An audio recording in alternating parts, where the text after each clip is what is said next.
The Adena Trace, 25 miles circumnavigating part of Brookville Lake here in Brookville, Indiana. Let's go.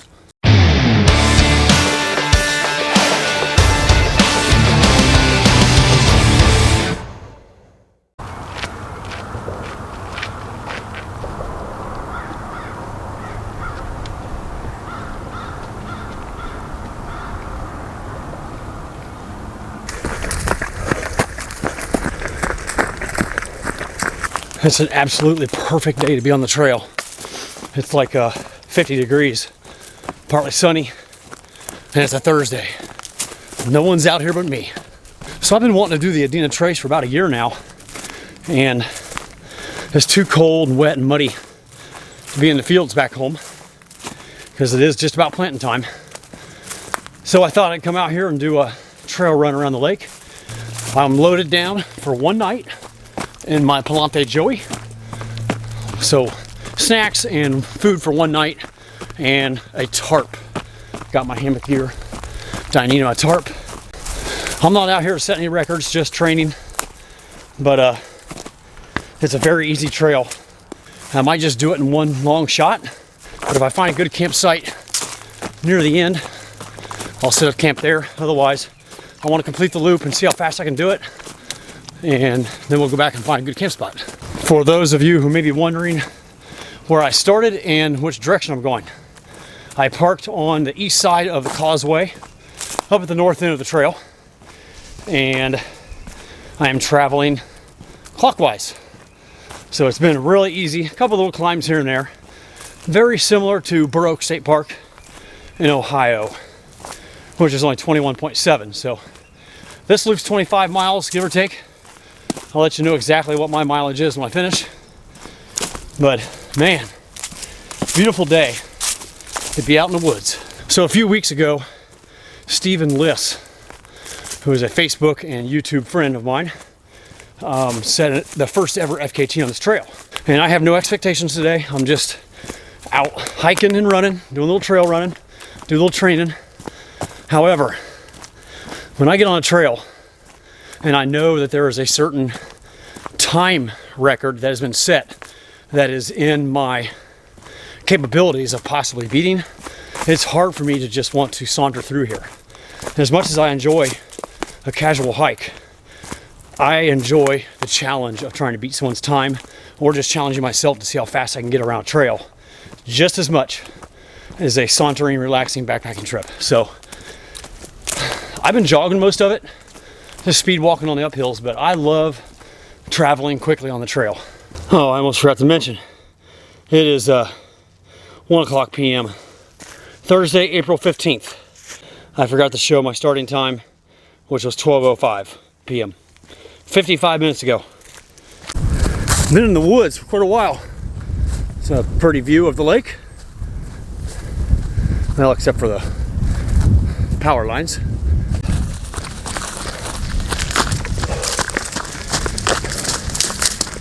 Eight miles in, running by this beautiful hillside of these little lavender flowers, and it smells so good.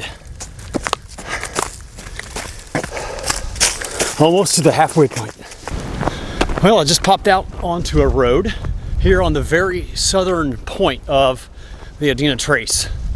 Getting ready to cross, I'll show you when I get up here, but getting ready to cross the dam.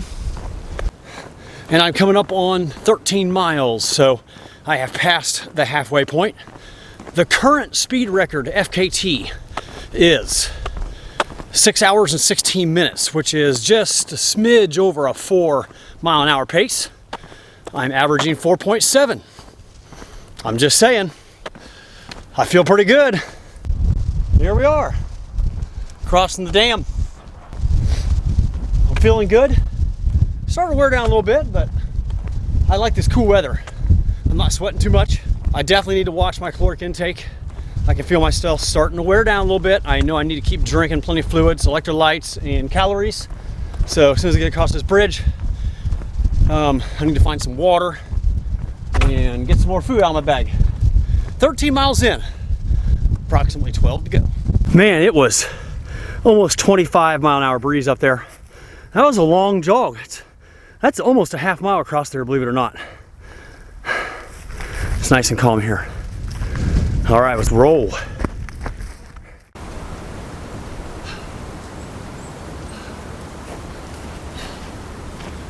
Oh, does it feel good to be off the trail?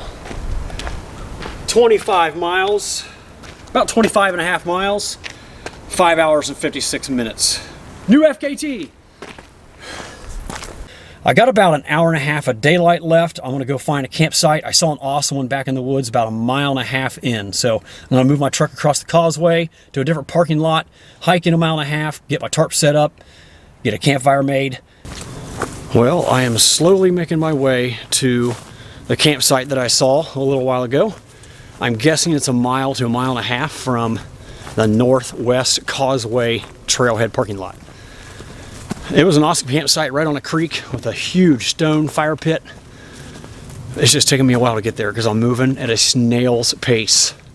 Maximum 1 mile an hour. And I just remembered that I forgot my hat.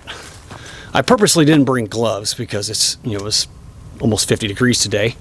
I do know tonight's low is about 36, 37, so I don't really need gloves. I'm not worried about that, but not having a hat to sleep in, I might have to get creative. We'll see if I think I have an extra t-shirt or something I can wrap around my head.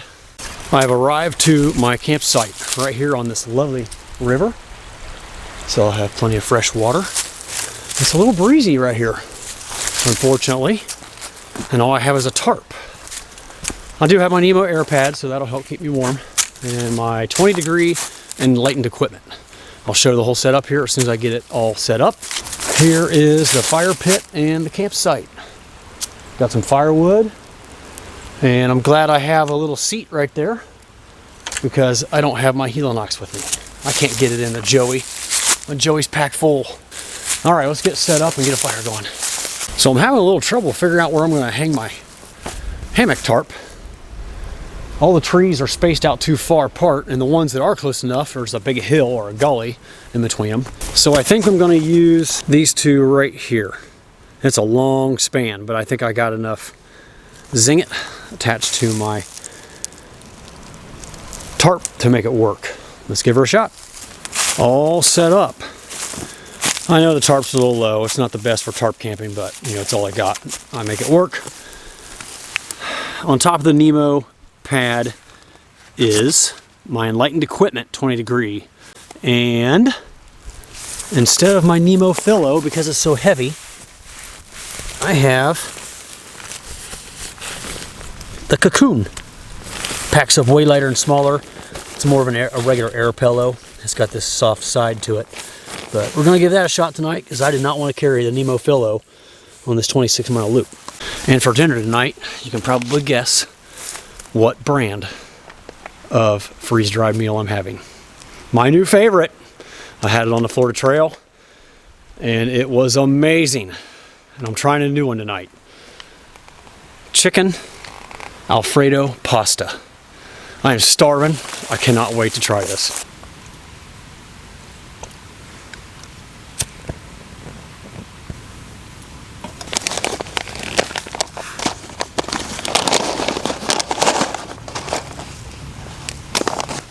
So it says to put 8 ounces of water in, but I had a bad experience on the beef stroganoff.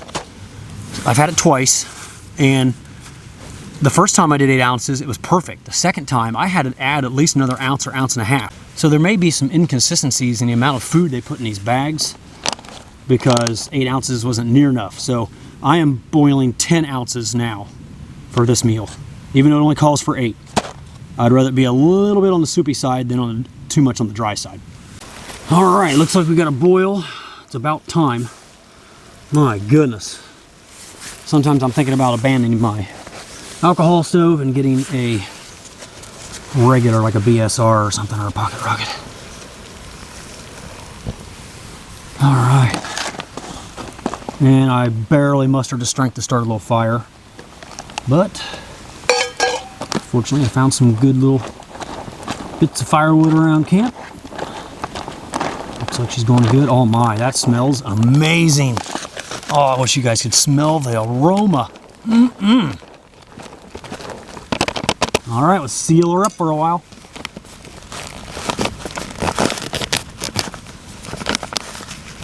I always double check it because I've squeezed it before and spewed hot food out onto me. All right, she's good to go. I sure miss my heel and ox chair, but I am enjoying some miso soup as my appetizer.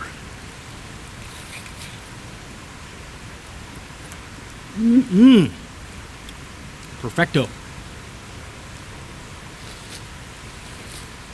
Oh. All right, here we go. My first taste of Peak Refuel chicken Alfredo pasta. Really looking forward to this. It's just a hair on the soupy side, not bad. 9 ounces probably would have been perfect. 10 was just a hair too much. And I've been rehydrating it for 25 minutes, oh, probably a half hour. You know, it's starting to get dark now. All right.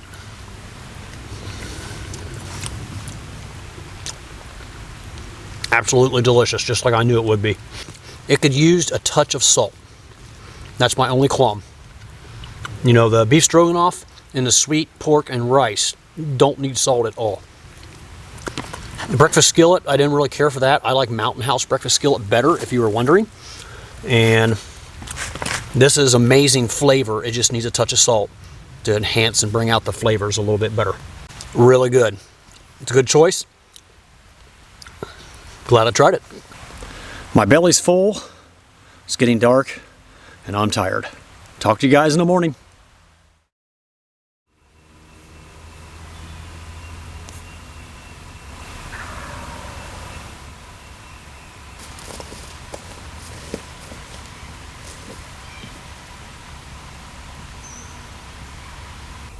Having a beautiful sunrise over Brookville Lake.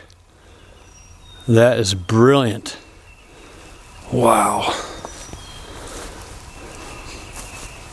And the turkeys were very active this morning.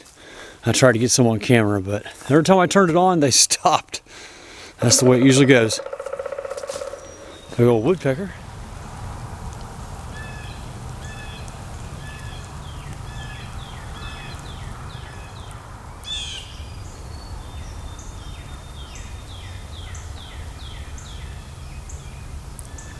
My goodness. What a beautiful day we're going to have. All right, popping off the trail. I wish I would have got the camera out and filmed this yesterday because this is where I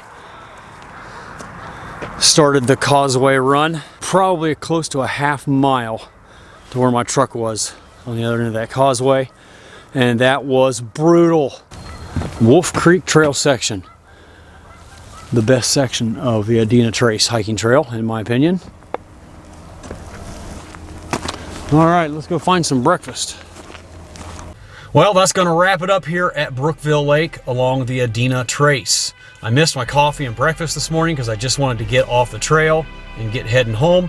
So I think we're going to hit up a Cracker Barrel just up the road in Richmond on the way home.